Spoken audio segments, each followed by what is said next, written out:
এটা হলো এশিয়ার সবচেয়ে ক্লিনেস্ট ভিলেজ, যেটা মাওলিংলং নামে জানা।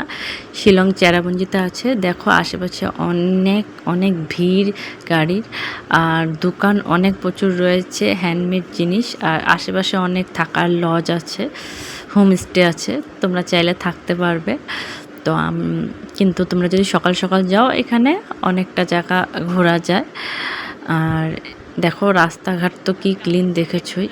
আর দেখো আমরা গিয়েছিলাম নভেম্বর হালকা ঠান্ডা থাকে, কিন্তু দিনের বেলা প্রচুর গরম লাগে, কিন্তু রাত্রে খুব ঠান্ডা লাগে। আর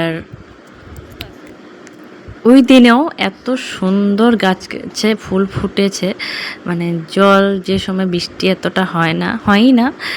আর এখানে গাছপালা এত সুন্দর, মানে কি বলবো, মানে রাস্তা এত ক্লিন যে তোমরা বসতে পারবে। আর ফুলগুলো এত সুন্দর ফুটেছে, আর সবাই ঘর দুয়ার এত ক্লিন রেখেছে, মানে ঘর দুয়ার বলতে মানে বাইরটা আশেপাশে।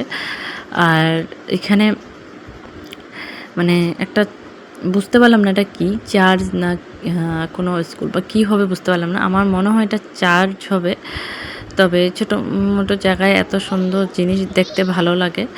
তো এখানে অনেকটা জায়গা আছে, আমরা খুব কম সময়ে ঘুরেছি।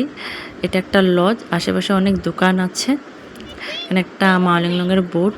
আর এখানে বাচ্চাদের জিনিস, বড়দের জিনিস অনেক আছে, হ্যান্ডমেড জিনিস আছে। তো মেয়ের জন্য একটা টুপি নিয়েছি, একটা পাখা নিয়েছি, আর আর ছোটো ছোটো কিছু ঘরে রাখার জিনিস কিনেছি। তো ভালো লেগেছে ওখানে গিয়ে।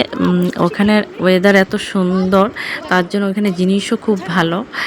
আর আমরা ওখান থেকে ডাউকি যাব বলে ওখানে খুব কম সময় জলদি ঘুরে ফেলেছি। আর এখানে আশেপাশে অনেক ছোট ছোট লজ আছে, খাওয়া দাওয়ার হোটেল আছে, রেস্টুরেন্ট আছে, কিন্তু আমরা ওখানে খাওয়া দাওয়া করতে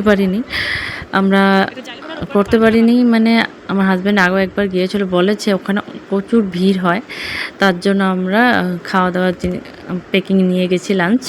তো আমাদের ভালোই হয়েছে, আমাদের ঘোরার টাইমটা আমরা অনেক পেয়েছিলাম, কারণ ওইখানে রেস্টুরেন্টে এত প্রচুর ভিড়, কারণ এই লাঞ্চ টাইম হয়ে গেলে মানে জায়গা পাওয়া যায় না। আর সকাল সকাল গেলে তো অনেকটা ভালো হয়, হালকা থাকে। তো আমরা একটু দুপুর দিকে গিয়েছিলাম। আর এখানে প্রচুর জিনিস তোমরা দেখতে পাবে, অনেক কিছু আছে। আর আমার এই ছোট্ট ব্লগ ভিডিওটা যদি তোমাদের ভালো লেগে থাকে তো কমেন্ট করবে আর পাশে ধন্যবাদ।